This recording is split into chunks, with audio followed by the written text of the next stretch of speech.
عورت کے خرچ کرنے پر اجر. حضرت عائشہ رضی اللہ تعالی عنہا روایت کرتی ہیں نبی کریم صلی اللہ علیہ وسلم نے فرمایا جب عورت اپنے شوہر کے گھر سے بغیر فساد کے کھانا کھلائے تو اس کے لیے اس کا اجر ہے، اس شوہر کے لیے بھی اتنا ہی اجر ہے، اور خزانچی خادم کے لیے بھی اتنا ہی اجر ہے. اس مرد کے لیے کمانے اور اس عورت کے لیے خرچ کرنے کی وجہ سے اجر ہے. تو سبھی اجر میں شریک ہو گئے، خادم بھی، عورت بھی، کمانے والا بھی. لیکن شوہر کی اجازت سے خرچ کرنا چاہیے، یعنی واضح الفاظ میں اجازت ہو، یا کوئی ایسی چیز ہو یا ایسا ایکسپریشن ہو تو کہے جو چاہو کرو، دیتی رہو، میری طرف سے اجازت ہے. یہ ضروری نہیں کہ ہر چیز پر کہے اچھا یہ میں پینسل دے دوں آج کلاس میں کسی کو ضرورت مند کو، یہ فلاں کر لوں فلاں. نہیں، ایک دفعہ اگر اس نے کہہ دیا کہ جو چاہو کرو تو بس پھر کھلی چھٹی. لیکن اگر اس نے جو چاہو کرو نہیں کرنے کو کہا تو پھر جتنی اجازت ہے، جتنی رخصت ہے اس کے مطابق خرچ کرے انسان. یعنی ایسی کوئی بھی چیز، ایسے الفاظ جو عورت پہچانتی ہو کہ شوہر اس پر راضی ہے یا اس کا دل گواہی دیتا ہو کہ اس درجے میں خرچ کرنے پر شوہر ناراض نہیں ہوگا تو اتنی مقدار میں وہ صدقہ کر سکتی ہے. اور کرائیٹیریا یہ ہے کہ شوہر کو نقصان نہ ہو کوئی، یعنی اس کو کوئی نقصان نہ ہو اس صدقے سے.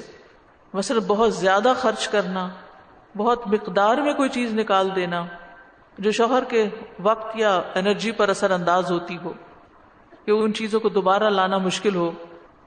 تو دو چیزیں ہوتی ہیں، ایک تو یہ کہ رضامندی جو صراحت کے ساتھ ہوگی، یا پھر عادت اور معمول.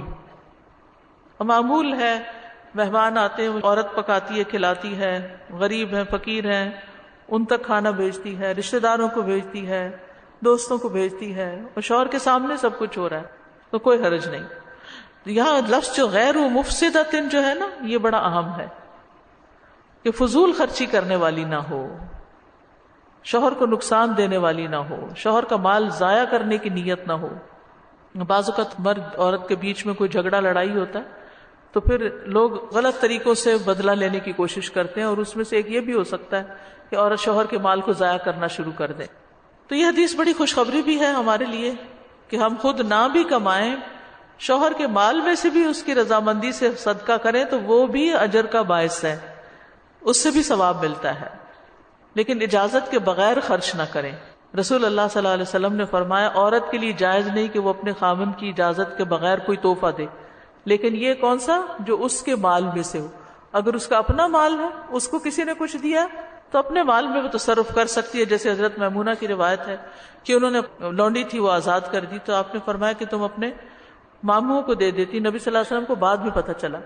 تو اگر ذاتی مال ہے تو پھر عورت اپنی مرضی سے دے سکتی ہے، لیکن اگر شوہر کے مال میں سے ہے تو اجازت کے بغیر نہ دے. اسی طرح یہاں اس حدیث میں خادم کی بات ہوئی، یہ خزانچی کے لیے بھی استعمال ہوتا ہے کہ اگر کوئی شخص بیت المال میں اکاؤنٹس کا کام کرتا ہے تو جو کچھ وہ لیتا ہے، لکھت پڑھت کرتا ہے، امانت کے ساتھ سنبھالتا ہے اور پھر اس میں سے نکالتا بھی ہے، تو وہ سارے کا سارا اس کے حق میں صدقہ لکھا جاتا ہے.